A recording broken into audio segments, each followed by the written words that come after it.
आप सभी को चैत्र नवरात्रि की ढेर सारी शुभकामनाएं। जैसे कि अभी चैत्र नवरात्रि जो है वो आने वाली है और ऐसे में घट स्थापना हमें किस दिन करना है, नवरात्रि कितने दिन की है और यदि हम सही समय पर यानी कि सुबह के समय यदि हम घट स्थापना ना कर पाए तो हम घट स्थापना कब कर सकते हैं, इस वीडियो में संपूर्ण जानकारी आप सबके साथ शेयर कर रही हूं। तो चलिए वीडियो को कर लेते हैं शुरू और जान लेते हैं नवरात्रि से जुड़े समस्त महत्वपूर्ण जानकारी।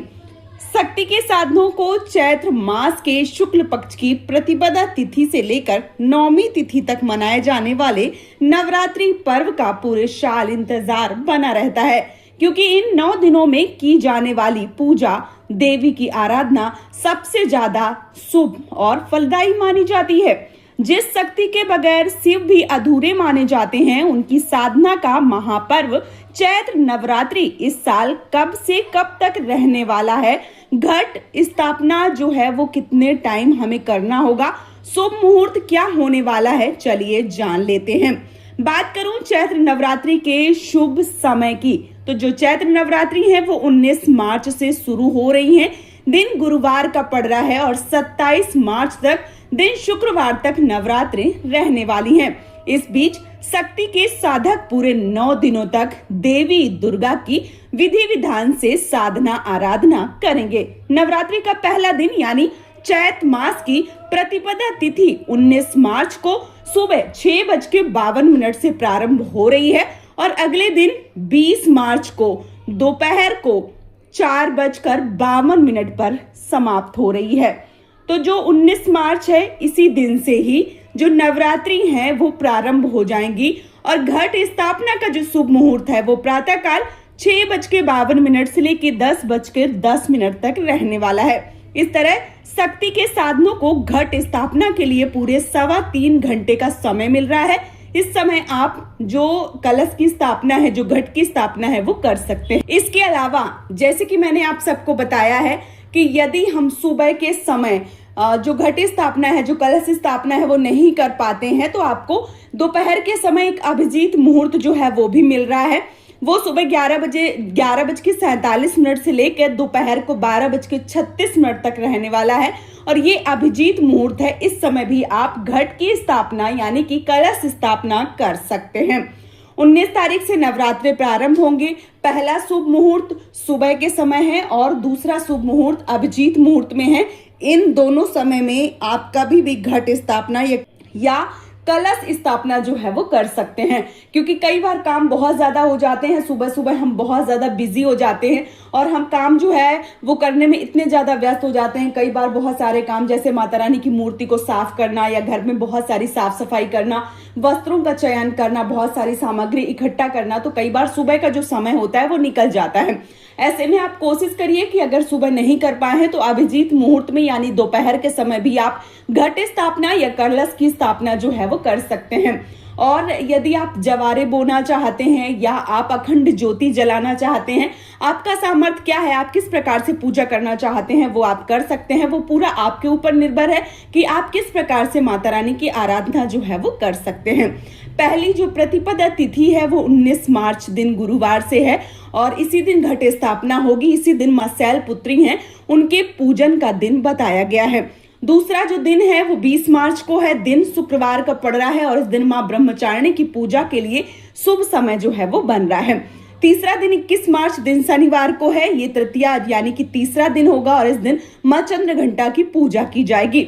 22 मार्च दिन रविवार है, ये चतुर्थी तिथि है और इस दिन मां कुष्मांडा की पूजा करने का विधान बताया गया है। 23 मार्च को दिन सोमवार है, ये पंचमी तिथि पड़ेगी और इस दिन स्कंद माता की पूजा करने का विधान बताया गया है। 24 मार्च को दिन मंगलवार पड़ रहा है, षष्ठी तिथि पड़ रही है यानी कि 6वां दिन पड़ रहा है और इस दिन मां कात्यायनी देवी की पूजा करने का विधान है।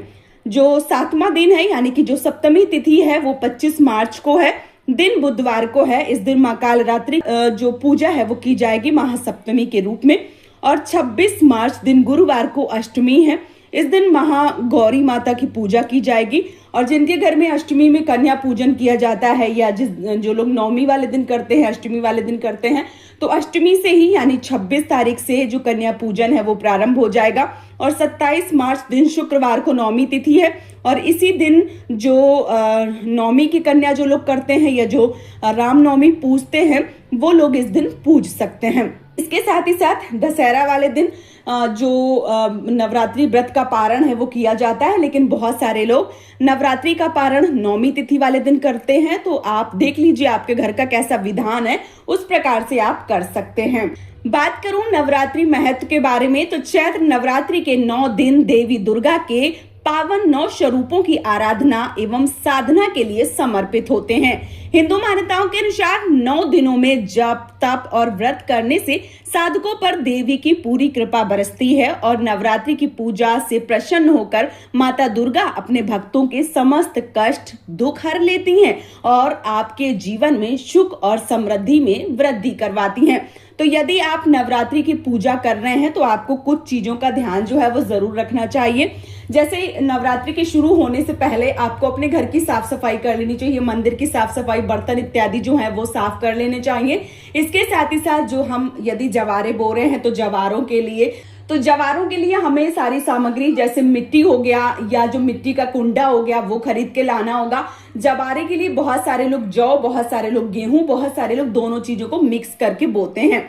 तो यदि आप जवारे बो रहे हैं तो आप उनको 1-2 दिन पहले ही भिगो दीजिए या रात में भिगो दीजिए ताकि वो अच्छे से अंकुरित हो जाएं या गीले हो जाएं, ताकि जो जवारे हैं वो आपके अच्छे से निकल सकें। इसके साथ ही साथ रविवार वाले दिन जो मिट्टी का कुंडा है वो नहीं लाया जाता है या मंगलवार वाले दिन जो मिट्टी है वो खोदी नहीं जाती है। तो आप इन सारी चीजों का ध्यान जरूर रखें और रविवार और मंगलवार को आपको ना तो मिट्टी का कोई भी सामान लाना है और ना ही आपको जमीन जो है वो खोदनी है। इसके साथ ही साथ जो भी आप सामान ला रहे हैं, जैसे आप नवग्रह बना रहे हैं तो नवग्रह का सामान ला रहे हैं, कलश स्थापना कर रहे हैं तो कलश के लिए जो भी नारियल इत्यादि ला रहे हैं उसका सामान पहले से ही ला के रख लें। और नवरात्रि शुरू होने से पहले ही यदि आप सारी सामग्री जो है वो इकट्ठा कर लेते हैं तो नवरात्रि जो है वो बहुत अच्छे से निकल जाती है। यदि आप दुर्गा चालीसा का पाठ करना चाहते हैं या दुर्गा सप्तशती का पाठ करना चाहते हैं या अन्य और कोई भी धार्मिक पुस्तकें नवरात्रि के दौरान पढ़ना चाहते हैं तो उन सभी को अभी से आप इकट्ठा करके रख लीजिए ताकि आप जब भी पूजन करें तो उन सभी सामान को आप इकट्ठा कर पाएं और अच्छे से पूजा पाठ जो है वो कर पाएं। हवन जो है वो नवरात्रि के 9 दिनों में विशेष माना गया है। यदि आप किसी भी प्रकार का कोई भी नवरात्रि में छोटा बड़ा या मंझला जैसा भी हवन करते हैं तो वो जो पूजा होती है वो डायरेक्ट माता तक पहुंचती है, इसलिए आपको नवरात्रि के दौरान हवन करने की सलाह दी जाती है। तो आप यदि नवरात्रि में माता रानी का जो हवन है वो करने वाले हैं तो पहले से आप उपले या आम की लकड़ी इकट्ठा कर लीजिए। जिस कुंडे में या जो हवन कुंड है जिसमें आप करना चाहते हैं वो आप इकट्ठा करके रख लीजिए। और सबसे बड़ी बात, सामग्री जो हवन सामग्री आती है और जो घर में सामग्री बनाई जाती है उसके लिए भी मैंने वीडियो डाल रखा है कि यदि हम घर में हवन सामग्री बनाते हैं तो हमें कौन कौन सी चीजों की आवश्यकता पड़ती है, वो मैंने वीडियो जो है वो डाल रखी है। आप एक बार चेकआउट करेंगे तो आपको समस्त जानकारी मिल जाएगी और नवरात्रि शुरू होने से पहले ही आप हवन की जो भी जानकारी है वो उस वीडियो से प्राप्त कर पाएंगे। तो उम्मीद करती हूँ कि नवरात्रि के बारे में समस्त जानकारी आप सबको पसंद आई होगी। यदि वीडियो पसंद आया है तो आप हमें सपोर्ट कर सकते हैं इस चैनल को सब्सक्राइब करके और वीडियो को लाइक करके। आज का ये वीडियो मैं यहीं पे समाप्त करूंगी, बहुत जल्दी मिलूंगी एक और नए वीडियो के साथ में। तब तक के लिए जय माता दी दोस्तों, राधे राधे।